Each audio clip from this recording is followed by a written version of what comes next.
Good afternoon, everyone. My name's Guy Redmill. I hope you can hear me clearly. I don't think we can hear you because I think it's only in broadcast mode at the moment. But I should like to welcome you all to our session. We appreciate you giving up some of your valuable time to join us, and we hope that you will find it interesting, informative, and indeed educational. We do welcome feedback, and we'll be sharing some more information with you at the end. Which will give you some ideas of how you can participate in some of our ongoing research so that we can all contribute to increased knowledge within our industry.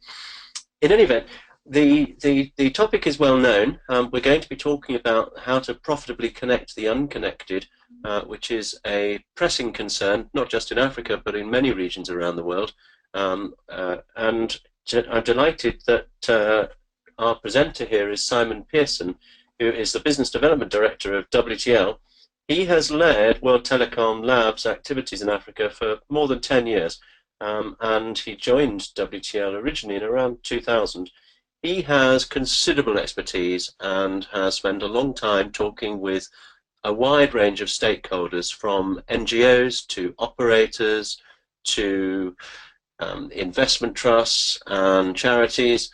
And so he is well versed in both the issues that confront such projects and also has many lessons to impart from the results of such activities which have taken place over the last few years. So without further ado, I shall pass you over to Simon, just noting that if you have a question, please do type it into the chat facility, and you can either send it to the organisers directly or share it with everybody. I will try and collect all of the answers, all of the questions, so that we can start to address those during the session if there's time. If there's not, then we'll try and answer them offline by sending out emails to people. And also, I should tell you that at the end of the presentation, the slides will be emailed to everybody who has attended today. I think that's all that you need to know for now. So Simon, please step forward. Hello, everybody.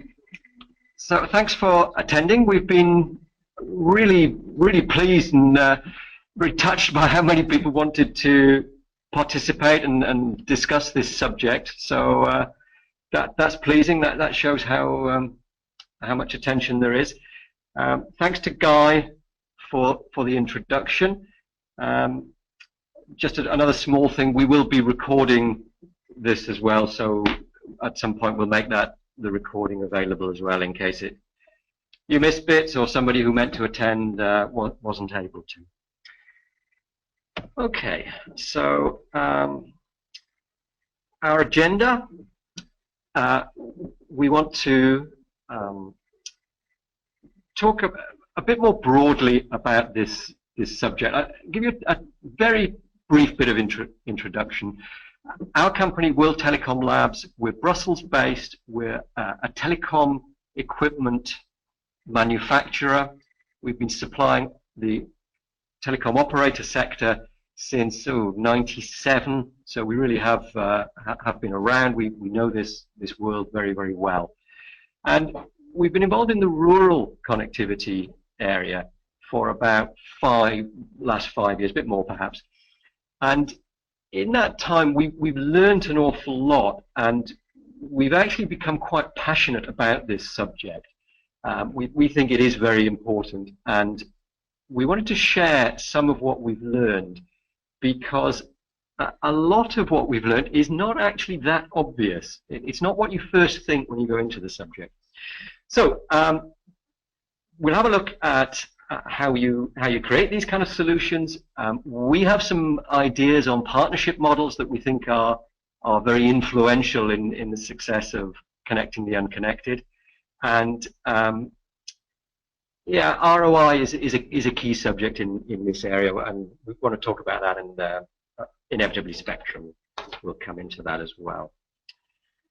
So the problem, I think, is simple. This is a nice way of expressing it. It's GSMA data from 2013. A little bit old, perhaps, but from our experience, we don't think things have changed particularly, and they may even have worsened. So the opportunity is very clear. I think that there is the more rural a population, the less well they tend to be covered. And in Africa in particular, a lot of the population is still rural, so the problem is exacerbated. Now, it's worth just taking a moment to say, okay, well, why? Why are you even bothering? And okay, I think we kind of know in our bones why, but here are some of the reasons. And taking the last point, again, GSMA data, they have noted that for every 10% rise in cellular penetration in the village GDP rises by 1.6%.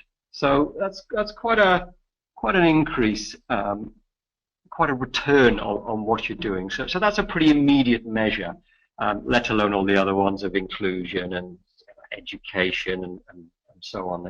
They are important factors. So, right, the first problem is the one I think that occurs to most people. Connectivity is problematic. Coverage is expensive. You're not going to get 100% coverage. I live in rural England and we don't have 100% coverage. So how are you going to assume to get that further afield where the returns are lower? The ARPU is low as well, so clearly that's going to influence how much effort is exerted by operators to address this. By low, we mean sub $5 per customer per month. So you don't have a lot to play with there. So a lot of the attention gets given to urban areas. Rural coverage lags. You might have heard, I think it was at Mobile World in Barcelona, was it? When Mark Zuckerberg was talking about this and saying, yeah, it's a disgrace, you're all talking about 5G coverage and so forth, where a whole chunk of the world doesn't have anything. Get your priorities straight. Well, it's a valid view. So that's the statement of the problem. Let's have a look at some of the ways we can go about addressing it.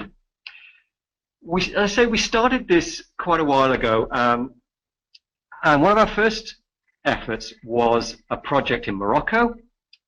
It was a universal service fund project, universal access project, used VSAT to get to remote villages, and we supplied VoIP voice and we supplied data. So we had call shop stroke cyber cafe kind of arrangements where people came in to some central point and did their business, made their calls, whatever.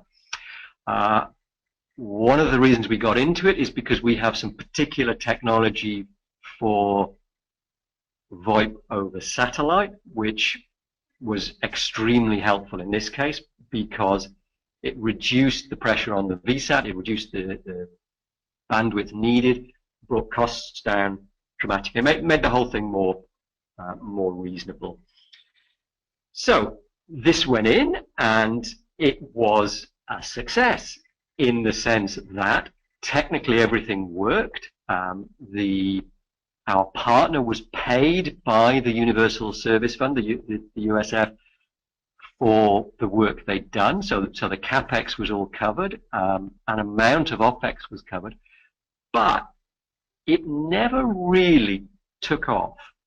And this kind of gave us lesson one, that the CapEx alone is not the full story. It's all very well to have that support and get something installed, but the service that's offered, and this is kind of obvious with any business, but the service that's offered has to be attractive, and if it's attractive, then you have a chance of it being profitable. And the second lesson we got from this was that it appeared mobility was key. So the idea, and you kind of think that if people have had no form of communication virtually, until then, no form of electronic communication, then they're going to be happy with anything, and go, walking to a call shop and making a call like that is going to be acceptable. And turned out probably not. You can't assume that just whatever you give people will find appealing. That's not so. So yeah, lesson 2. Mobility is important. I think some form of personal ownership of the communication is needed, and yeah, people do have phones and handsets, or they've seen them, or they know of them, and that's kind of what they expect. They expect that's how it's done this century, The other thing it's sort of a minor lesson in this, but we found that these centres being sort of community run or community owned was an influential factor as well. They liked feeling it was part of their village, part of their they were involved. Let's say they're invested. Okay. So our next foray into this, taking some of those lessons. This is something I'm going to spend a bit of time on because it's much more recent.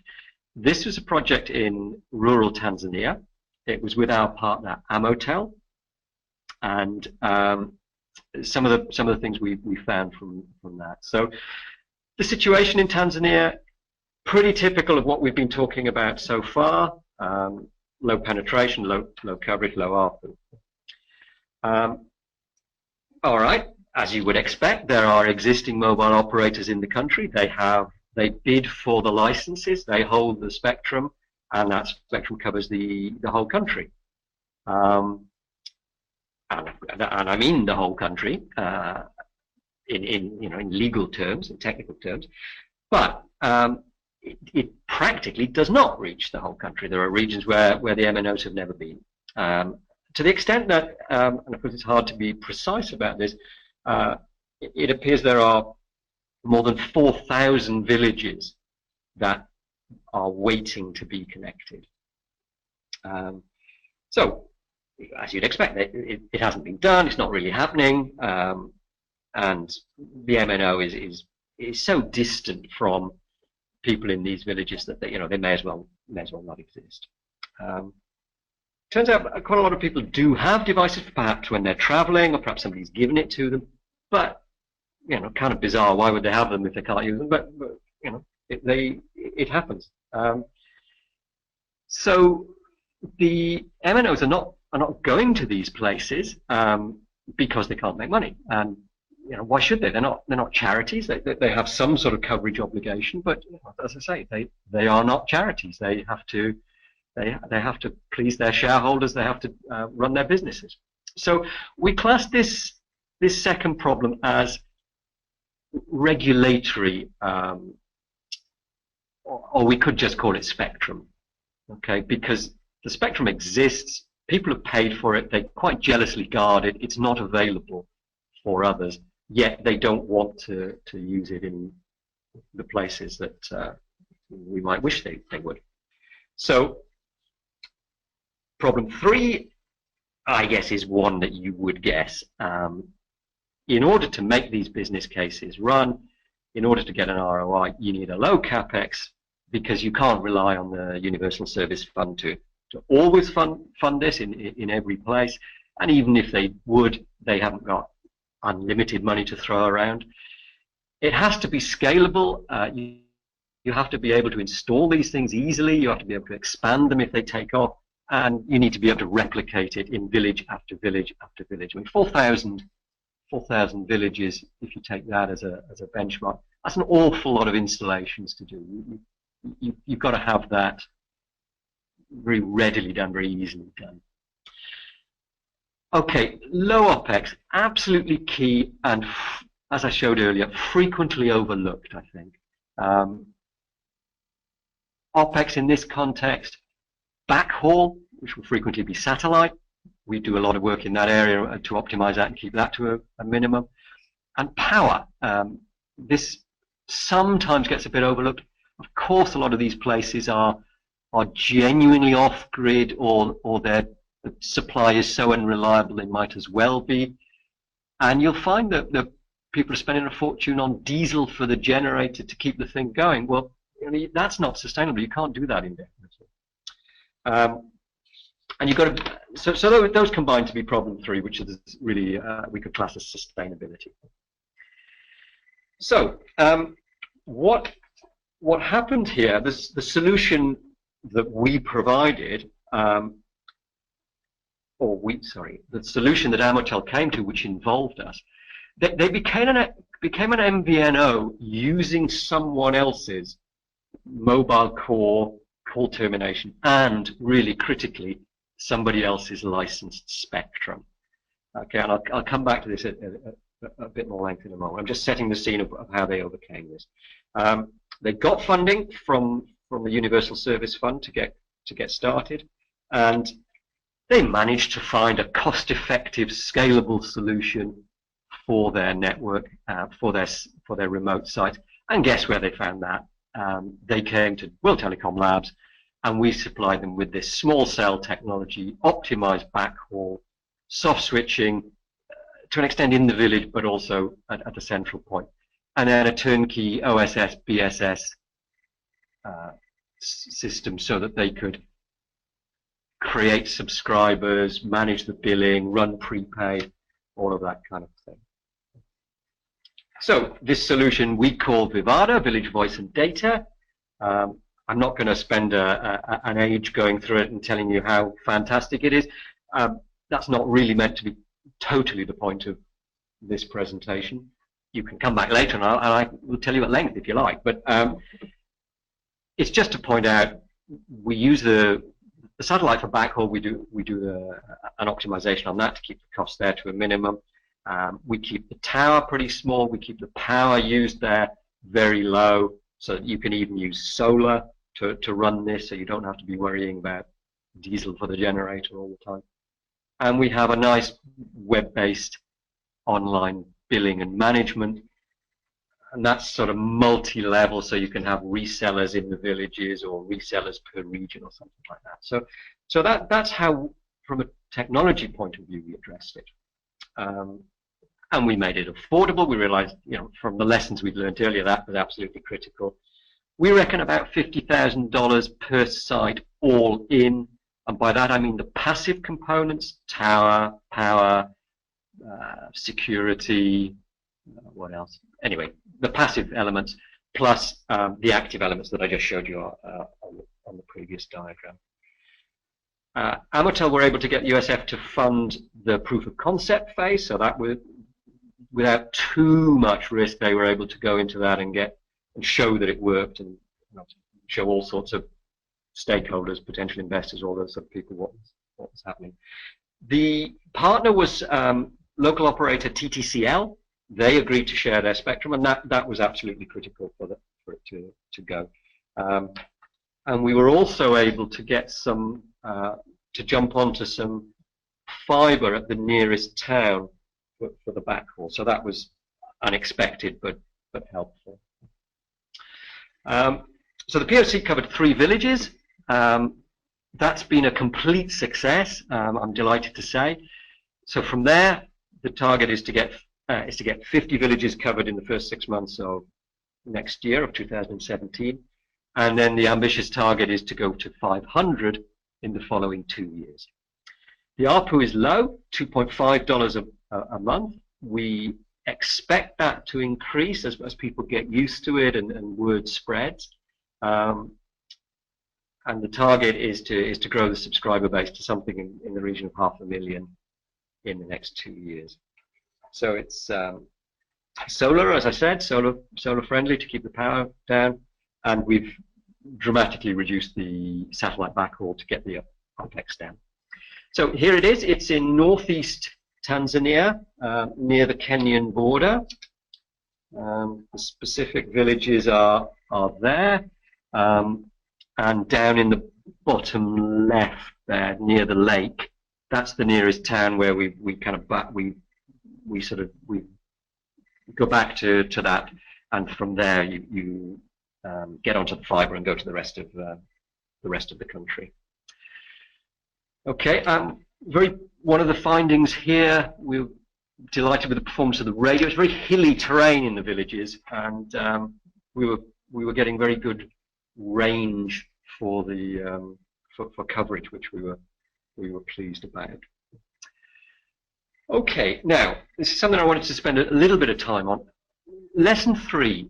What we found out of this, it's not about the technology, it's not even about the cost, the low capex, the low opex. They're all important, but what we found was this partnership model was really essential to getting things to work.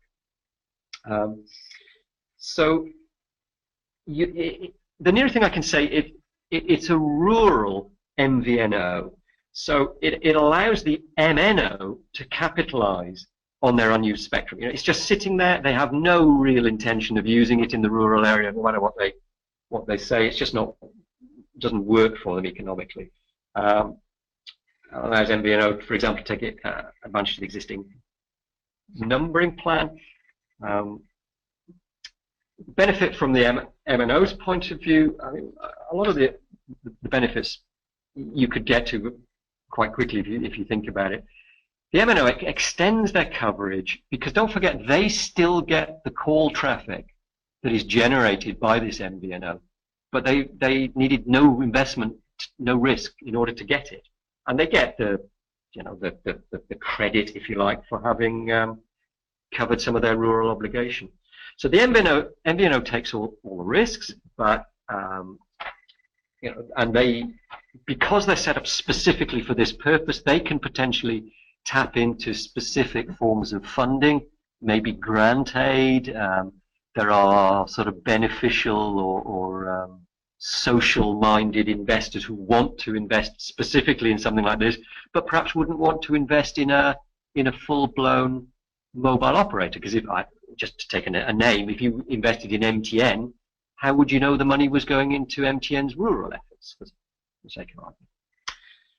Okay, so that's a little bit about the partnership.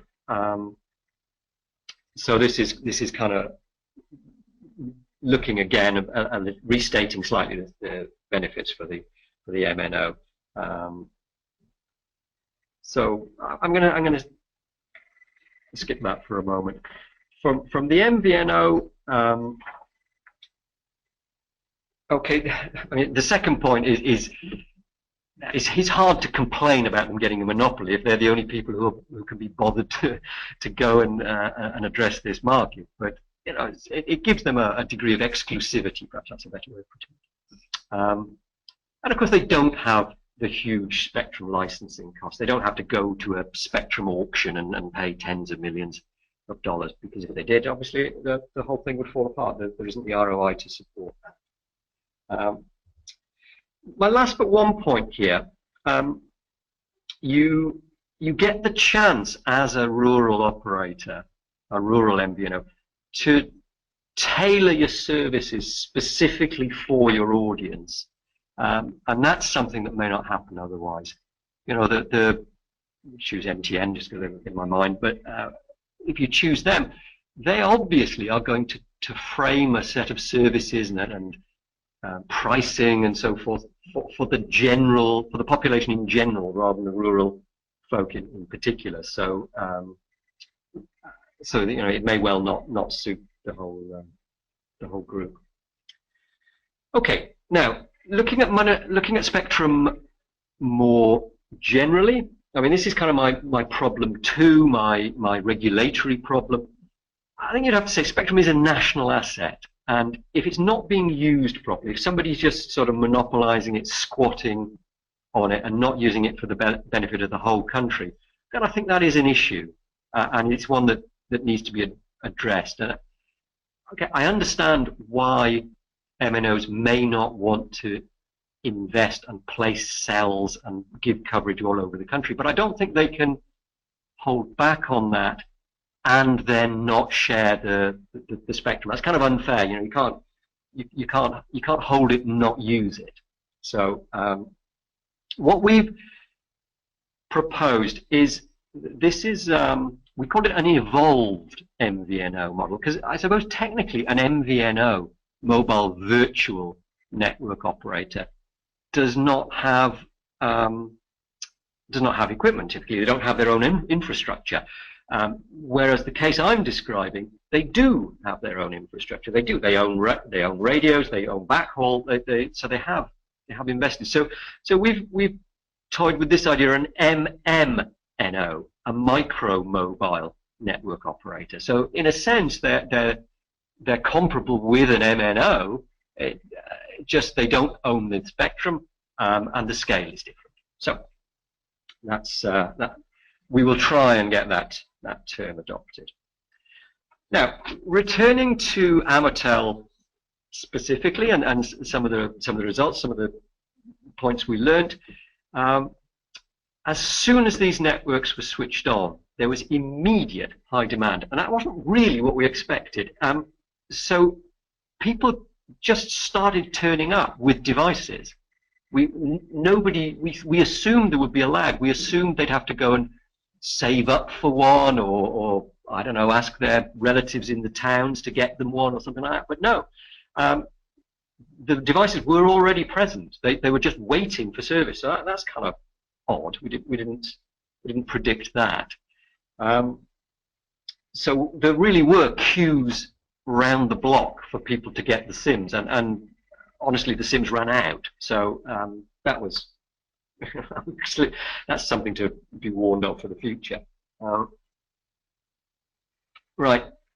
So we start off with a voice service, typically GSM calls, and then there's a blend of services possible depending what will work in a particular location. So cyber cafe, a Wi-Fi hotspot, calling cabins or call shops. There's a money transfer capability within the system. So there's all sorts of things that can be tried or grown onto later. Right. So continuing the lessons, what we learned was voice absolutely the primary driver for initial take-up and initial revenue. Device availability was strong, stronger than we'd expected. Device sharing is also an important issue. We're so used to having a phone each or a couple of phones each so a SIM will not only serve one person. So some of your metrics go a bit wrong there. So that's something to watch out for. Now, an absolute obvious point of what I've just said is that therefore your network has absolutely got to be tuned for it's got to be tuned for voice. Obviously, it's got to be optimized for voice. It's something we specialize in particularly, and it was our voice over satellite expertise goes back many years, and so that's really influential here. But if that's what you're basing your offering on, obviously you've got to get it right. So your QoS has got to be capable of delivering as much voice as possible at as good quality as possible. Right. Now, the next point, this is perhaps a little bit controversial, but it's kind of, don't get distracted by the data provision. We, from a more developed network perspective, think that data provision and how much bandwidth and how fast is really, really critical. That is not what the solutions we put in seem to suggest.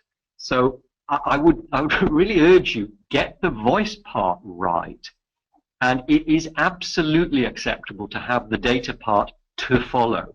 And you've just got to remember back to when internet's connectivity started appearing in wherever you live yourself.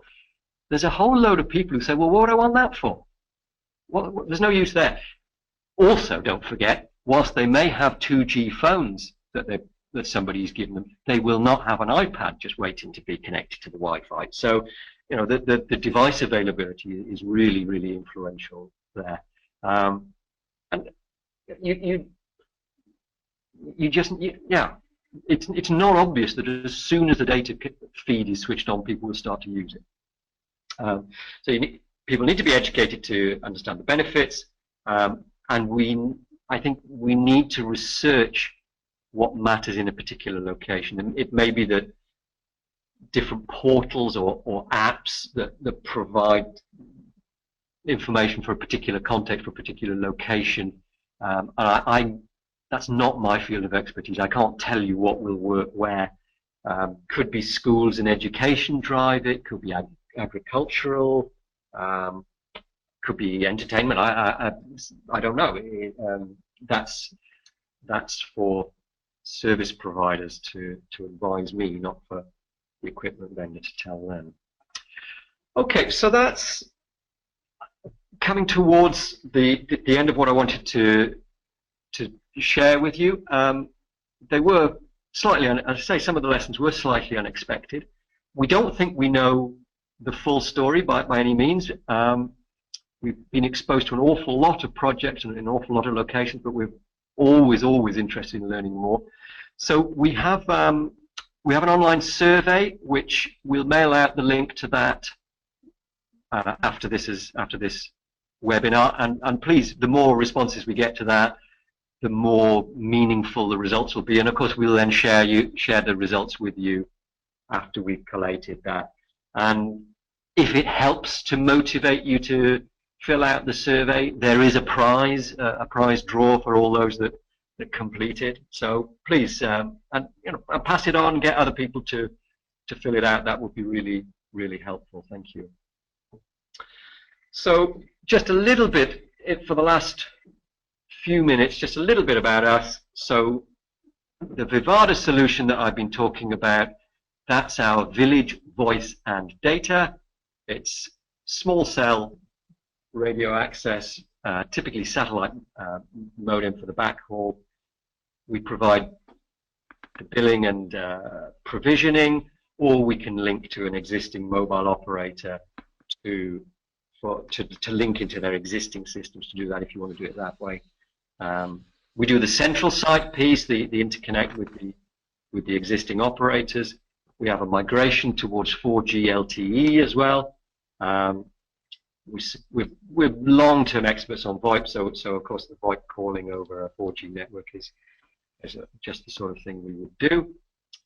I'm happy to say that we have, particularly in the last year or so, got some fantastic recognition for what we're doing. We've won let me see, 5 awards in the last year. Most recently at AfricaCom in Cape Town. So it's great that people, I think there is a real buzz around doing projects like this. How can you connect the unconnected? And I think it's high time that was given recognition.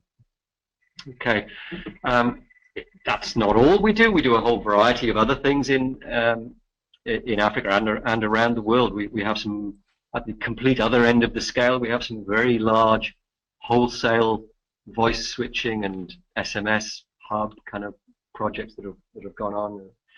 We have equipment installed in more than 30 countries in Africa. So I think we do know what we're talking about. So that's pretty much it. If you have detailed questions, of course, we'd be happy to talk to you. If you have particular projects that you want to just sound us out, see if we can help. Obviously, we would be happy to do that. Otherwise, thanks very much for listening. I'm going to ask Guy if we have any questions that we need to deal with. Thank you very much, Simon. That was excellent. And I would just like to, before we move on to that side, echo your remarks about the research. We are genuinely interested in understanding the situation and forces that exist in the market so that things can be changed and improved. And it is by collaborating with people out across the industry and across the countries that we can gain information, insight, and then make practical recommendations. So please do take time to complete our survey when you receive the link, which will be distributed to you via email after this session, as will the slides that you have seen. And as Simon also noted, the session has been recorded, so we will also tell you where that is. So if any of your colleagues missed out, then they will have an opportunity to review the material and see some of the lessons that Simon has explained so well. To your point, Simon, we don't have any questions visible at the moment. I did make a note in the chat window. It may be that it's not obvious to people how they can ask questions. There's a chat window in the GoToWebinar control panel, and you can simply type something in there. Or if you would prefer to have an offline discussion, you can contact us through the email address listed on the final slide. And many of you will know Simon in any event, so I'm sure he would welcome any direct overtures. And he will answer your questions as quickly as possible. Yes, of course. But in the absence of questions, I don't know whether people can speak if they want to raise a question orally. It may be that there's a two-way chat enabled as well. But we can give it a moment, or otherwise, do you have any closing remarks, Simon? Well, one of the things I was going to say earlier, I think we do have access to